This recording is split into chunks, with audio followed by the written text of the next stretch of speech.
minute. And it looks like SDC is keeping their buggy up in the air. 9, and finally 8, dropping it. 7, 6, 7 seconds 5, as they let it 4, 3, 2, 1. Ready, set. And we're off in the 7th heat of today's women's action at Buggy Sweepstakes 2005. And it looks like SDC is getting some good pushes as they already take about a half a buggy length lead. KDR still has a great Hill 1 pusher, and this is a nice looking B-team buggy for them as they've been improving their technology over the years. And both of them are actually using similar styles with buggies on, it looks like a bit of a variable wheelbase in the back as SDC makes their transition. KDR makes theirs less than a second behind, coming around the bend towards the free roll. And it looks like they will be neck and neck, but with SDC pulling out to a little bit of a lead as they get a nice hard shove off into the free roll, and KDR finally making their shove off into the free roll. And SDC taking a nice tight line to the curb as they pass Circuit Road.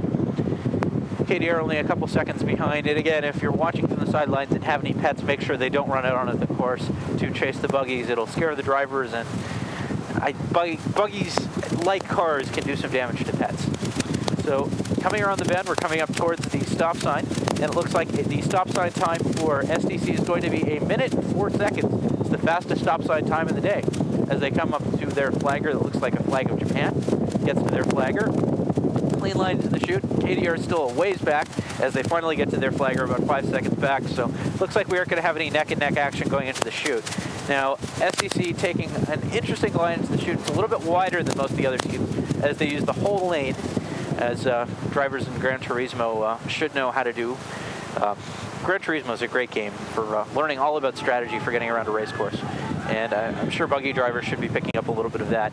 And looks like SDC rolled about 4 windows as they picked it up a bit early. Get ready to make their transition from Hill 4 to Hill 5. Make their shove off right about now.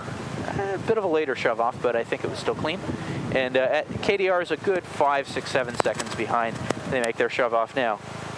Coming up on 2 minutes as making the long run down the backstretch where road becomes a little bit flatter and it doesn't take quite as much kind of base leg power, but more kind of hamstring and back of the leg power to get the fast pushes. And looks like SDC makes their shove off at 2 minutes and 16 seconds. So if they can run a 25-second back end, they will be in pretty good position going into the second day. And it looks like they're having a great run as we come up towards the backside, heading towards the finish line, and have about 2 minutes and 35 seconds on the clock. This might be a sub 250 time, which will be very fast on the day for the women's heats. KDR is still not too far behind as SDC comes up to the finish line.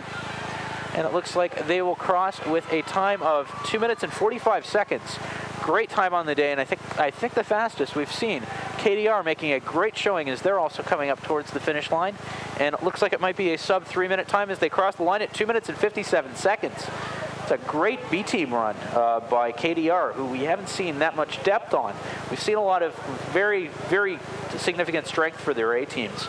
At least lately, but haven't seen that much depth, and it's great to see a team like KDR potentially make it to the second.